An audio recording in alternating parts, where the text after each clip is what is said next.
Hello everyone, I've got another 5 cards plus a bonus card to share today from the Spellbinders card kit of the month for May 2022, Koala Smiles. So for card number 1, I have used all my own card bases in this set of cards, and I've used 2 pattern papers, kind of the birch one and then the yellowish neutral, and then another pattern paper on this white cardstock panel here to go in the center of the card, and that's what I was calling kind of the bubble pattern. Then I have these 2 scraps of gold card that are adhesive backed, and before I fully press down this center panel, I am tucking them in on either side, left and right at the seam between the 2 background pattern papers, and I cut a little banner into those 2 scraps. And you could have put it onto the back of the panel card first, but I wanted it right at that center point, and I figured this would be the best way, not at the center point, but the meeting point of the 2 papers. So then I have a variety of ephemera from the die cut pack. I've got this kind of Polaroid looking vintage photo one, and then the map, which of course I tried to put upside down first, which is silly, but we can't have Australia upside down there, although it is considered the down under over here, this part of the world. But yes, I like to have things right side up usually when there's a clear direction, but I have this natural knack of putting it on upside down, so wet glue is my friend because I can take it off and fix it right away. And then I have the 2 postage stamp looking pieces of ephemera, and again, of course, what do I do with it? I try to put it on upside down. I fixed it. I noticed. Yeah. And, you know, for a detail person, you would definitely notice those little things if it did stay upside down, but otherwise people probably wouldn't notice. And to finish off the card, we have the buy airmail, and that's it for card number 1. So for card number 2, there was this lovely green plaid, and then this protea flower pattern paper. So I've already got the plaid down with a little 1/8 of an inch border on the white card base, and then I'm going to place the protea flower pattern down. And then I've used my heart die cut nesting set here from scrapbook.com to cut out some of the medium pink cardstock and the white, and I'm just going to stagger the 2, and I am so visual that I have to see it first, and so I put it in place on the card, and then I lift it up holding it there and put a little glue so it doesn't move around too much, and then I can glue the whole thing on. And that's just what works for me, because the second I move it, I forget, and I might not get it in that exact spot, so I do it that way. Here I have another scrap of the gold card that I've already backed on adhesive, and a piece from the die cut pack, a sentiment celebrate today, and again I cut the tails in. And then I'm going to use the chipboard sticker here, which says, "May your day be as wonderful as you are."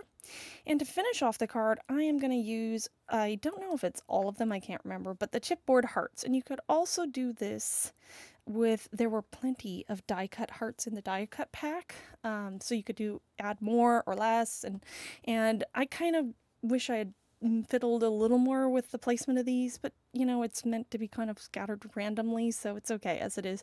But I just was doing it fast here. I just plopped down some glue and put them on where the glue was and let go of the expectations. So I kind of wish I would move one slightly down to the left, but it's good as it is. And that's card number 2. So for card number 3, again, little white border, and then we have this kind of grid patterned floral, and then that bubbly pattern paper.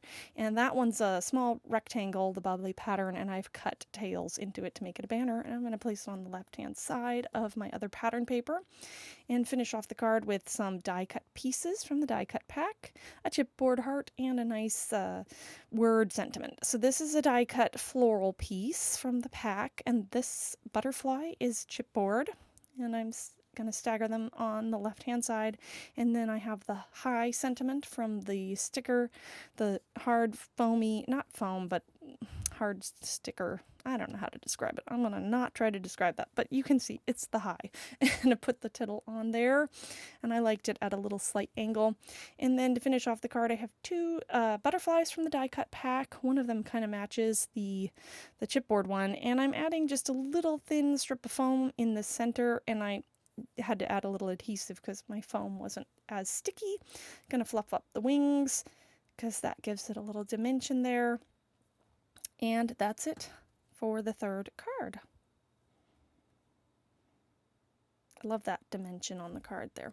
So for card number 4, I am using a scrap from my other cards. And if you haven't seen those first 10 cards, check the iCard in the corner here. I am going to make a shaker card here. And I'm showing you that I've doubled up on the foam. I had a piece of packaging acetate there for the window, and then I'm going to sprinkle my sequins in. I kind of felt like these sequins were brighter or more neon than anything else in the kit, so I struggled to use them, but they're great for a shaker card, and I will definitely use them in other things. And so this is how I'm doing this shaker one, where I put the background paper just onto the shaker element, so it's kind of separate, and then I'm going to use wet glue to put it on the card because there's nothing separating the dimension in the center there, so it'd be hard to use. I guess you could use double-sided tape, but it'd be hard to press it down since I've already got it in the window there. Now, there was another sticker sheet of sentiments, these circle chipboard sentiments, and I'm just putting on happy birthday. And my shaker window element there is slightly askew, and that was intentional because I didn't want to try to get everything straight, especially with those straight lines. I figured if it was slightly off, it might look weird, but if it was intentionally off, it'd be better. So then I have some die cut pieces from the die cut pack. I've got the envelope, and I'm staggering them, and where they go, if they touch both the dimensional element and the card, I have to use extra foam. Here is my goofball piece. Now, you can see it has like part of the letter VA. I don't know what the deal was with that. Misprint or whatever. There's 2 of each die cut piece, but I already used the other one in my first 10 cards, and I really liked this little piece, so I was going to use it anyway. And I had to figure out a way to cover up those letters, and so that's what you see me doing here. For the eucalyptus piece, I split it in half so that I could move it around a little more and have some more freedom of where the second half of that branch went. And so now I'm just gluing down some of them flat onto the card. The shorter half of the eucalyptus I just glued onto the chipboard shaker element, and then I'm using the other half of the eucalyptus to cover up a lot of that typing that was misprinted, and you can see there's a tiny bit sticking out, but I don't think it's enough to be noticeable. And so I was able to use a little bit of that die cut that otherwise might have gone in the scrap bin because it was kind of a goof, and then finished off with the tortilla flower, and that is it for, I think this was the 4th card, and here's the lovely shaker slowed down for you.